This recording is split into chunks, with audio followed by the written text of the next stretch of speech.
325번 문제풀이 시작하겠습니다. 그림은 미국 서부에 위치한 산 안드레아스 단층의 모습과 판의 상대적인 이동 방향이 나타낸 것이다.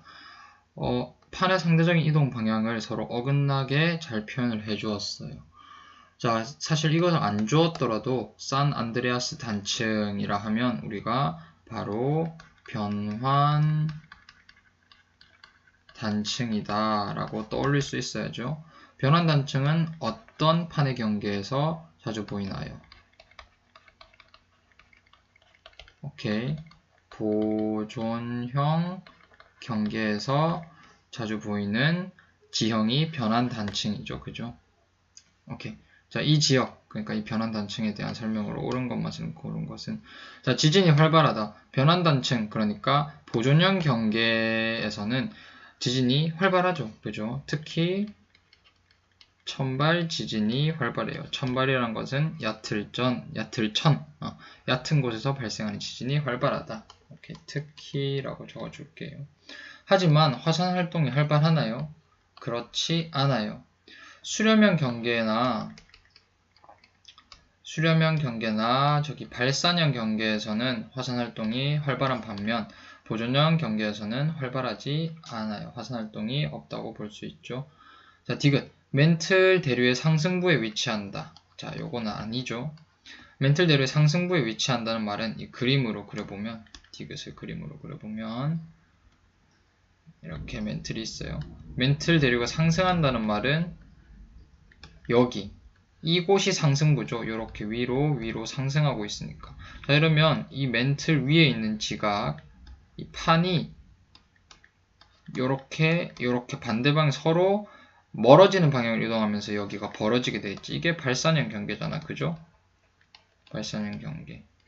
but, 하지만, 이건 발산형 경계에 대한 설명이고. 하지만, 이 지금 보이는 보존형 경계 같은 경우에는, 그림을, 이렇게 그려볼까?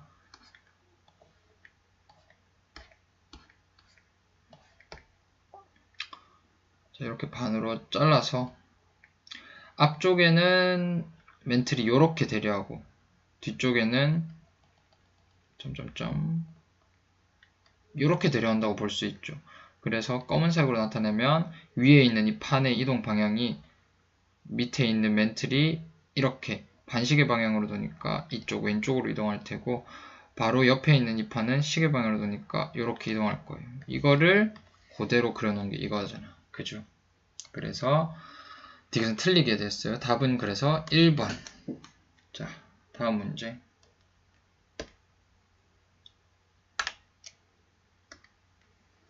(326번) 문제 풀이 시작하겠습니다. 그림은 세 개 주요 판의 분포를 나타낸 거래요. 자, A 보니까 서로 인접한 두 판이 멀어지고 있죠. 그죠? 오케이. E는 발산형 경계를 의미하고, C를 볼까요? C도 인접한 두 판이 멀어지고 있어. E도 발산형 경계를 의미해요. 그래서 A와 C는 발산형 경계다 할 수 있겠죠. 하지만 이 B와 D 같은 경우는 서로 인접한 두 판이 가까워지고 있어요. 이는 수렴형 경계라고 말할 수 있죠. 자, 발산형 경계에서 보이는, 밖에 지금 번개치고 난리 났다. 자, 공부를 합시다. 발산형 경계에서 대표적으로 보이는 지형들, 자, 해령이 있겠어요. 바다의 산맥이라 할 수 있는 이 해령, 땅이 주름져 있는 그 해령, 그리고 저기 마그마가 상승하는 그 중심부에 위치한 V자 모양의 열곡, 마그마가 올라오는 것이죠. 이 열곡들이 많이 모여 있는 곳을 열곡대라고 하고, 이 세 개가 되겠어요.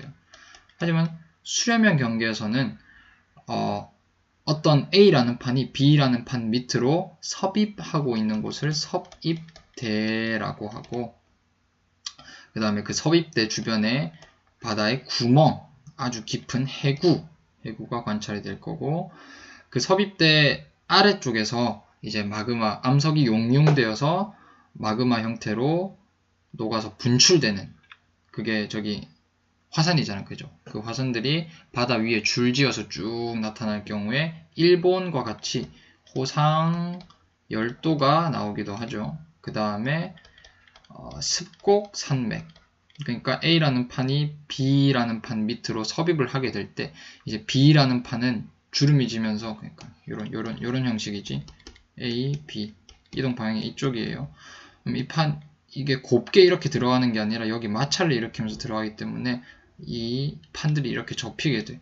그럴 경우에 여기 습곡 산맥이 형성되죠. 아주 조그매 보이지만 사람 입장에서는 매우 큰 산으로 보이게 되는 거예요. 자, 그래서 하여튼 결론은 발산의 경계에서는 이런 지형, 수렴의 경계에서는 이런 지형이 나온다. 자, 그걸 찾아봅시다. 간단하게 A는 지금 발산의 경계, 해령, 열곡, 열곡대예요. 해령, 열곡대, 열곡대, 습곡 산맥은 아니지. 수렴의 경계에서 보이죠.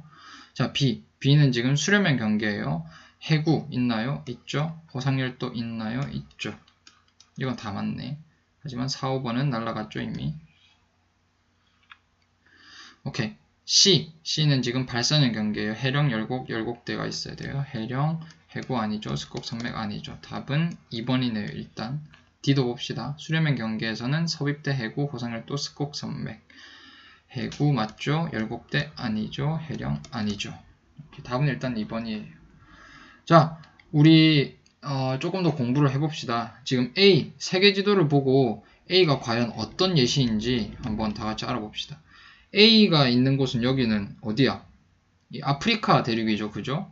그러면 우리가 배웠던 예시 중에 동아프리카 아리프? 잠깐만 잘못 적었네.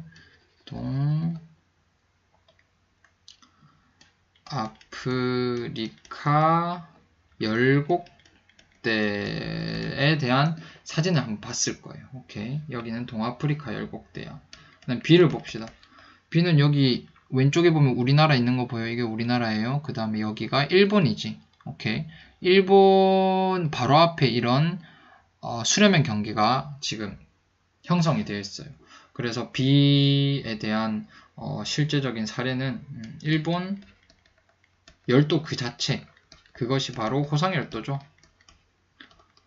수렴의 경계에서 자주 보이는 지형인 호상열도. 또한 일본 아래쪽에, 그러니까 일본이 이렇게 생겼다면 이쪽으로 해가지고 일본 해구가 존재해요. 해구. 일본 해구 또한 수렴의 경계에 자주 보이는 지형이다. 그 다음에 C. 일본 해구는 우리 책 교과서 예시 사진에 있을 거예요. 그 다음 C를 봅시다. C는 여기가 무슨 바다야? 여기는 대서양이에요. 대서양. 바다 이름 모르면 답이 없어요. 대서양이에요. 그리고 여기 조그만 이 섬 같은 거 보여요? 이게 아이슬란드야. 오케이. 그래서 C는 대서양 중앙에 이렇게 저기 발산의 경계가 위치하니까 대서양 중앙해령, 대서양 중앙 열곡대, 뭐 그렇게 표현할 수도 있고, 또 아이슬란드를 가로질러서 이 경계가 관찰이 되고 있어요. 아이슬란드 육지 위에서 열곡대를 관찰할 수 있는데, 그래서 아이슬란드 열곡대가 이 C에 대한 사례가 되겠어요. 그 다음에 D 마지막. 이거는 저기 남아메리카 대륙이죠. 남아메리카 대륙. 여기 남아메리카 대륙 연안에 여기에 페루라는 나라가 위치하는데 페루 해구도 될 거고, 우리가 책에서 본 예시로는 안데스 산맥이 적절하겠어요. 안데스 산맥. 안데스 산맥이 요렇게 여기 선을 따라서 이렇게 분포를 하고 있지. 마치 아까 전에 설명한 것처럼 여기 해양판이 이 남아메리카판 밑으로 이렇게 섭입을 하게 되면서 위에 있는 남아메리카판에 주름이 이렇게 지는 거야. 이 주름이 되게 크게 지는 거지. 이게 바로 안데스 산맥이라 할 수 있어. 자, 이렇게 지도를 보고 여러분이 이런 예시를 떠올릴 수 있어야 돼. 오케이. 그럼 지도에 대한 대충 기본적인 지식은 있어야겠죠. 오케이.